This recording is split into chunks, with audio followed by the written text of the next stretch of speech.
This has been the reality along the Lebanon-Israel border for the past 11 months. In recent days, there's been an increase in violence between Hezbollah and Israel.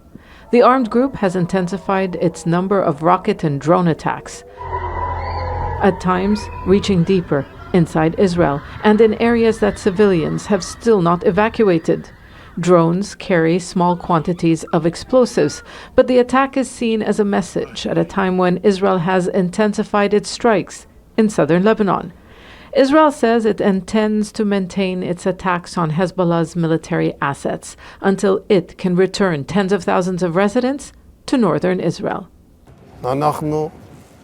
We are looking at the entire war fronts, and this means while you are fighting in Gaza, we are preparing for anything that can happen in the north, and moving the centre of gravity can be quick. Israel has also been operating in Syria. Strikes on Sunday night were described as the most violent and extensive in years.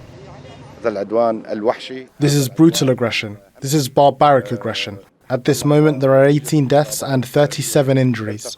The wounded have different injuries, between mild to medium, and some have critical injuries. They're believed to have hit a Syrian research center used by Iran to produce precision missiles and other weapons. The Israelis have one objective there, is to prevent the Iranians from consolidating their position in Syria. So the positioning of Iranian forces are actually a threat to Israel from their own perspective. So they've been targeting them anywhere, and they're killing all their leaders. Lebanon's prime minister summoned ambassadors of Western nations for an emergency meeting, as civilians are increasingly being caught in the crossfire. The government is not directly involved in the conflict, but has been trying to reduce tensions. Hezbollah has committed itself to keep firing until Israel's war on Gaza ends, and that's looking increasingly unlikely to happen soon. And while Hezbollah and Israel appear to be trying to avoid an all-out war, each round of escalation sets a new red line.